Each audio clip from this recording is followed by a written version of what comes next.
Good morning students, myself Kapil Ghosh from Subsector Education Nandal.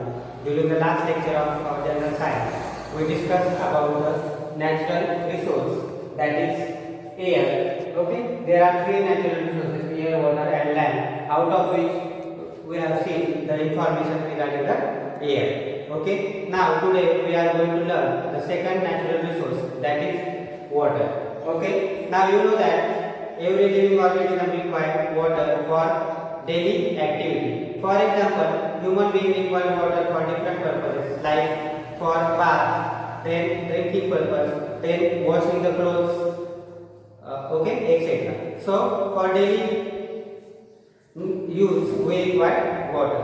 Okay. Now there is one chart which is given in your textbook, page number 4. Okay. So that chart is about purpose for which water is used, and in the second column amount of water approximately in liters. Okay, so human beings use water for different activities like taking bath, then brushing the teeth, then washing clothes and utensils. What is meant by utensils? The vessels which are present at our home, for example glasses, then dish, etc. Okay, cooker, pressure cooker.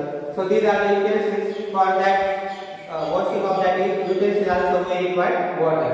Then mopping the floor means our hall, okay, or furniture, we wash the furniture within 2 or 3 days. Okay, we require water for that purpose also. Then most important, drinking purpose. Every living organism requires water for drinking purpose. And lastly, cooking. Okay, for making food also we require water. Okay, so these are the different purposes for which we use the water. So for example, there are 5 persons in your family, so we require water for this purpose. For example, for bath, near about we require 10 liters of water for every person. Okay, and suppose there are 5 persons in our home, so near about 5 into 10, 50 liters of water required for taking bath. Understand? Now second one is brushing teeth. For example, to brush our teeth, we require near about 1 liter of water. So there are 5 persons, so we require 5 liters of water for brushing. Understand? Then washing the clothes and utensils, for that purpose near about we require 10 liters of water minimum for washing the clothes and utensils. Understand? Then mopping the floor, we consider near about 2 liters of water for that purpose. Then drinking purpose, so naturally or near about we drink 3 to 4 liters of water every day. So there are 5 persons, so 4 into 5, again 20 liters of water we require for the drinking purpose. And we require near about 5 liters of water, 2 liters of water for cooking purpose. Okay, so what is the addition? 50 plus 5, 55 plus 10, 65, 65 plus 2, 67, then 20, 87 and 2, 89. Okay, so near about 89 liters of water we require every day when there is a family of 5 people or 5 persons. Understand? So the family will consist of 5 persons. They require near about 89 liters of water every day. So from this table, you know that or you understand that. So water is very important in our day-to-day life for different purposes. Without water, the life is not possible. We are not able to survive without water. Therefore, there is a name for water, life. Okay, water is life. You know that.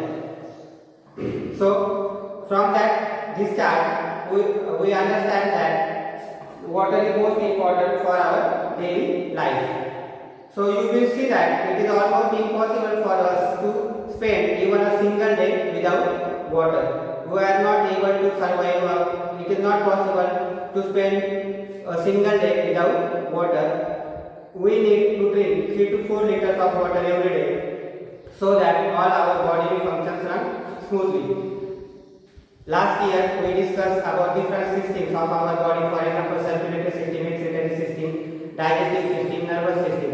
For all the systems in our body we require water. Okay, so due to water, our all systems in the body runs very smoothly. Other living things also require water, although the amount of water they need may vary according to size and shape of the body. Now, some living organisms are smaller in size, so these organisms require less water, and the organisms which are bigger in size, for example, elephant is huge animal. For the elephant, much more water is required. Okay, so thus we see the water is very important. Now, in your book, there is also one other chart is there. In that, water available on the earth surface is given in one column, and second column is of percentage. Now, you know that there is 71% of water which is covered by earth surface. Okay, so on total earth surface, 71% area is covered by water, and 29% of area is covered by earth. We discussed that in the first lecture. Okay, now so out of 71%, when we consider 71% as 100%, out of which sea and ocean water is 97% of total water available on the earth surface. So 97% of water it is covered by sea and ocean. Okay, now second one is 2.7% and the box is empty. So which area occupies the 2.7% by water? So that is groundwater. Groundwater means what? The water which is present below the earth surface. Then you know that there are north and south poles. Okay, on the earth surface, it is covered by the ice. So ice also is the form of water. That ice is 2.7 ice and groundwater total. It consists of 2.7% of water on the earth surface. Then actual water which is available for drinking purpose. So you can minus this 97 plus 2.7 is 99.7% from 100%. Which are what much water remains? 0.3%. Okay, so actual the water which is we use for drinking purpose is 0.3%, means such small quantity of water on which total living organisms depends. So all living organisms present on the earth surface depends or drink the water 0.3% of total water on the earth surface. Understand? Okay. Then in nature water occurs in the three states. Now you know that water occurs in the three states. It is also present in the form of vapor, water vapors in the gaseous form, then liquid form is drinking water, and solid form is ice. So water is available in all the three forms. Okay. Then next property of water, water does not have any taste, odor or smell, and color also. Okay. So water don't have any color, don't have any taste, and then don't have any odor or smell. Okay, many substances readily dissolve in water. Now you know that the substances like salt, then sugar, these are dissolved in the water. So therefore water is called as universal solvent. Okay, what is meant by solvent? The solvent means the liquid in which the substances dissolve. Therefore that liquid is called as solvent, and water is called as universal solvent. It means why it is called as universal solvent? Most of the substances are dissolved in the water. Okay. Now suppose you consider the blood of living organisms. So in blood much more quantity of water is present. Near about 95 to 99% of water is present in the blood constituent. Okay. Then sap of the plants. What is meant by sap? Sap means what? The liquid form of material which is present inside the plant body. It is also consists of water. So most of the sap of the plants as well as bloods in the animals, it consists of water. No living thing can survive without water. You know that every living organism requires water for drinking purpose, and without water the life is not possible. Not a single living organism can survive in the absence of water or without water. Okay, therefore it is said that water is life. Now there is one question In what ways is the water in seas and oceans useful even though it is salty? Now you know that from this chart, 97% of water is in the form of sea and oceans. So that water is not useful for drinking purpose because it is salty.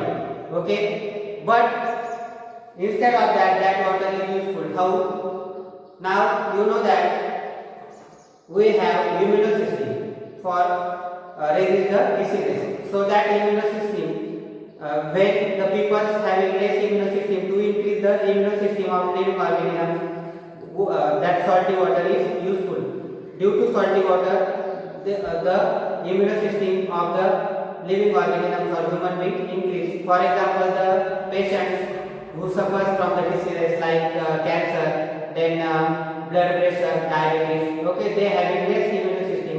To increase the immune system of that type of persons, we require the salty water. That is the one use. And second use, now from the sea water, we use the salty water.